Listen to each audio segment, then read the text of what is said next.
नमस्कार, आप सभी दर्शकों का 99 न्यूज़ में स्वागत है। मैं हूं नीतीश कुमार, आप देख रहे हैं 99 न्यूज़। गौ सेवा को लेकर धनबाद में कई एनजीओ काम कर रही है। खास करके गौ सेवा जो आए दिन जो है सड़क पर जो गौ सेवा की जो दुर्घटना होती है, कई एनजीओ जो है अपने माध्यम से सहयोग करते हैं, उनकी सेवा भी करते हैं।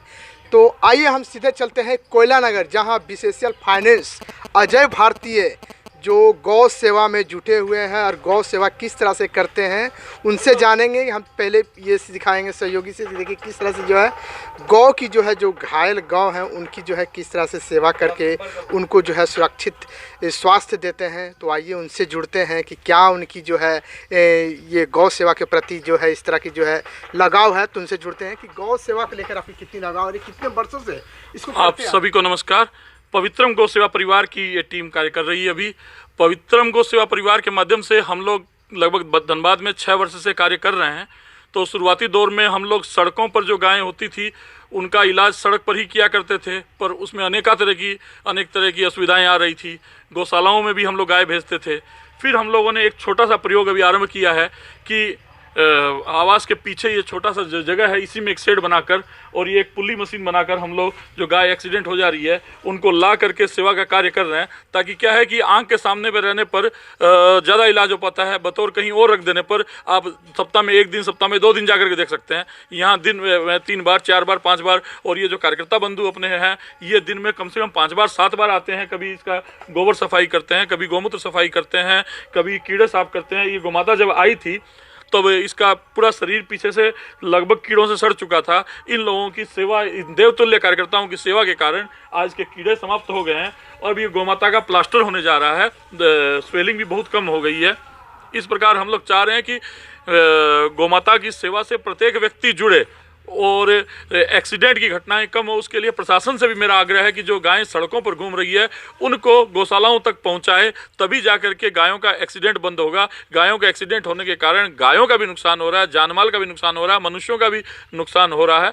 और हमारी जो संस्था है वो हम लोग काम कर रहे हैं कि गाय बचे कैसे, उस पर सारे माने एक्सीडेंट की गायों की सेवा के साथ साथ जैविक उत्पादों के प्रचार प्रसार का भी कार्य हमारी टीम कर रही है। और झारखंड में कई जिलों में हम लोगों ने फार्मर्स प्रोड्यूसर्स ऑर्गेनाइजेशन भी बनाए हैं, जिनके माध्यम से हम लोगों को जैविक खेती सिखाने के कार्य कर रहे हैं। जिस दिन जैविक खेती का प्रचार प्रसार पूरे झारखंड भर में हो जाएगा तो हर घर में गाय अपने आप उपयोगी होगी, क्योंकि गोबर और गौमूत्र की जरूरत हर व्यक्ति को पड़ने लगेगी वापस। आइए कुछ मशीनें भी है जो उनसे भी जो है जानकारियाँ लेंगे कि मशीन से जो है क्या क्या प्रयोगी होंगे। आइए उनसे भी जुड़ के दिखाएंगे। पहले सहयोगी से दिखाएंगे कि ये जो मशीनें हैं वो दिखाएं दर्शकों को कि किस तरह से जो है मशीनें हैं वो किस तरह से बनाई गई है और इससे क्या इसका प्रयोग होगा। आइए हम उनसे जुड़ेंगे और इस मशीन के बारे में जो है जानकारियाँ लेंगे। आइए हमारे साथ जो है अजय भारती जी। अजय भारती जी, ये मशीन से जो है क्या प्रयोग होंगे और इसका क्या लाभ मिलेगा? ये चक्की हमारे कार्यकर्ताओं ने बनाई है प्रयोग करके, और ये झारखंड में ऐसी पहली चक्की आई है ये, जिसमें अरावली पहाड़ के पत्थर लगे हैं। और जिस तरह माँ हमारी चक्की चलाती थी हाथ से, उसी प्रकार की चक्की को इलेक्ट्रिक से बनाया गया है। इसमें 1 घंटे में लगभग 2 किलो आटा ही बनेगा, लेकिन जो आटा निकलेगा वो ठंडा आटा निकलेगा। ये कोल्ड आटा वाली चक्की है। इसमें जो आटा बनेगा उसके न्यूट्रिएंट समाप्त नहीं होंगे, और ये हम लोग बहुत कम क्षमता की है। इस कारण हम लोग इसको जब हमारी गौशाला आरंभ हो जाएगी वहां पे हम लोग 20-30-40 चक्कियां लगा करके लोगों को आटा प्रोवाइड करने का कार्य करेंगे।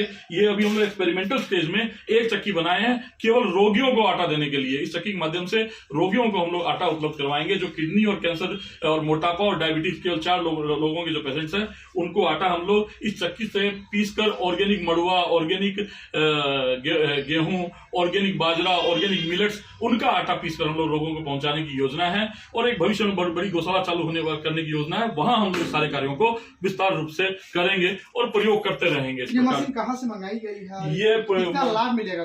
ये मशीन असेंबल हुई है, मंगाई कहीं से नहीं गई है। पत्थर कहीं और से, कुछ और कहीं से, इस प्रकार ये असेंबल की गई है और एक राजस्थान के व्यक्ति ने इसको पूरा बनाया है। ये सारे आप जो है सरकारी आवास पर जो है ये लगता है? हाँ, ये चूंकि मेरा आवास है तो मैं एक्सपेरिमेंट के तौर पे एक बार कर रहा हूँ। हमारी योजना है इसको भविष्य में एक गौशाला चालू करने की पूरी संस्था की। वहां हम लोग विराट रूप में, विस्तृत रूप में इन सारे कामों को करेंगे।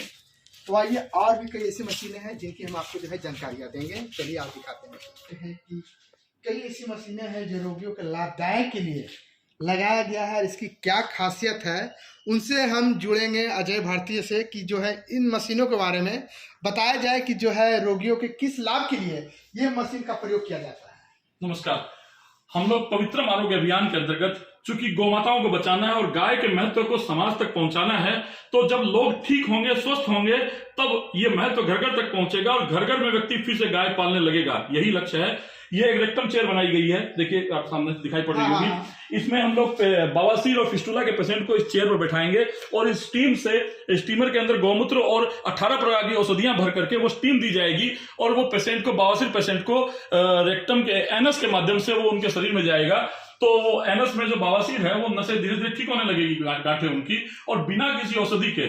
ऐसा कहा गया आयुर्वेद में कि सारी की सारी औषधियां हमारे शरीर के अंदर है, बाहर से औषधियां लेने की जरूरत ही नहीं है। तो उसी कॉन्सेप्ट के तहत हम नेचुरोपैथी और पंचगव्य चिकित्सा और अन्य जितनी भी हमारी भारतीय विधाएं हैं उनको जोड़ करके ये शिविर लगाने की हमारी योजना है। हर महीने में हम लोग 2 बार 3 बार प्राकृतिक चिकित्सा शिविर अनेकानेक जगह पर आयोजित करने जा रहे हैं, जिसके तहत अनेकानेक ये उपकरण हम लोग लाए हैं। अब इसके माध्यम से शिविर का आरंभ करेंगे। जैसे ये मसाज चेयर है, साथ ही इसमें ये रीढ़ की हड्डी के लिए, दर्द के लिए एक गर्म होने वाली भी इसमें उपकरण लगाया गया है। ये लोगों को ऑक्सीजन बढ़ाने के लिए एक वाइब्रेटर है। ये स्टीमर के लिए है, जहां पर दर्द हो उन दर्द वाले अंगों में इसमें औषधियां भर करके यहां से स्टीम दी जाएगी। जैसे हाथ में दर्द है, पांव में दर्द है, आजकल घुटनों के दर्द की अनेकानेक समस्याएं हैं, घुटने के दर्द के सैकड़ों पेशेंट हमारे परिचय में आते हैं, तो उनके लिए हम औषधियां भी बना रहे हैं और साथ ही प्राकृतिक चिकित्सा भी करेंगे। ये जैसे कि आपका इमर्सन टब इसको बोलते हैं, या जकूजी, इस जकूजी टब में हम लोग टेम्परेचर मेंटेन करके 40 डिग्री टेम्परेचर पर लोगों को 2 घंटे लेटाकर रखेंगे। 2 घंटे लेटाकर रखने से शरीर के जो हमारे पोर्स होते हैं वो सारे खुल जाते हैं और शरीर का कचरा निकल जाता है। तो जो किडनी पेशेंट डायलिसिस करवा रहे होते हैं उनकी डायलिसिस तक ठीक होती है, और ऐसा अनुभव कई बार आया है और हमने भी कई बार ठीक किया है डायलिसिस पेशेंट को। वो किडनी पेशेंट्स के लिए, रीढ़ की हड्डी के पेशेंट्स के लिए बनाई गई मशीन है। उसमें रीढ़ की हड्डी के पेशेंट्स को हम लोग गर्म पानी और ठंडे पानी के द्वारा सेक करेंगे, और ये स्टीम बाथ बनाई गई है स्टीम देने के लिए पेशेंट्स को, ताकि पोर्स के माध्यम से शरीर का कचरा निकल सके और डिटॉक्सिफाई किया जा सके।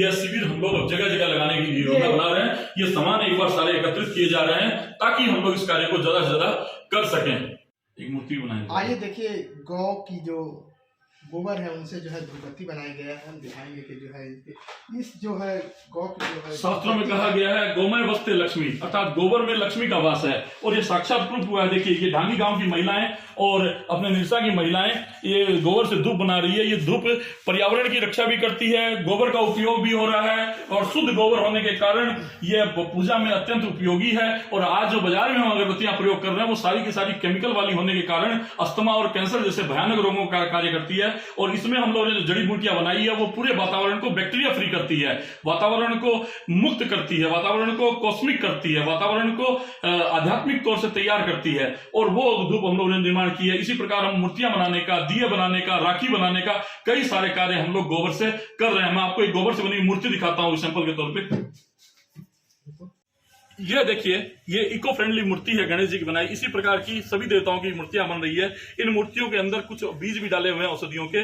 जब मूर्ति का प्रयोग हो जाने के बाद आपको बरसान करना होता है, विसर्जन करना होता है, तो नदी नालों को हम प्रदूषित करने की बजाय, जो प्लास्टर ऑफ पेरिस की मूर्तियां हैं वो नदी नालों को भयंकर प्रदूषित करती है, वहां के जलीय जीवन को नष्ट करती है। और इनको हम मिट्टी में कहीं भी गाड़ दें तो मिट्टी में पेड़ पौधे उगाएंगे, और यदि नदी नालों में भी डालेंगे तो इस गोबर को मछलियां खा करके उनका पेट भरेगा और गोबर का भी सदुपयोग होगा। और गोबर के अंदर एंटी रेडिएशन कैपेसिटी होती है, तो इन मूर्तियों की पूजा करने से आसपास का वातावरण रेडिएशन फ्री बनता है। इस प्रकार के कार्य हमारी टीम के द्वारा किए जा रहे हैं। ये आपके जो टीम के द्वारा जो कार्य किए जा रहे हैं धनबाद में या कहीं अन्य जगहों भी हो रही है क्या? हमारी टीम धनबाद और बेसिकली धनबाद, पूरे झारखंड और पश्चिम बंगाल के कुछ हिस्सों में कार्य कर रही है।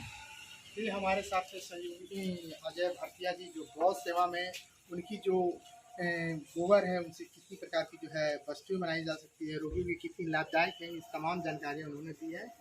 और तब तक के लिए बने रहिए 99 न्यूज़ सहयोगी अजय मिश्रा के साथ। इसी तरह से हम 99 न्यूज़ धन्यवाद।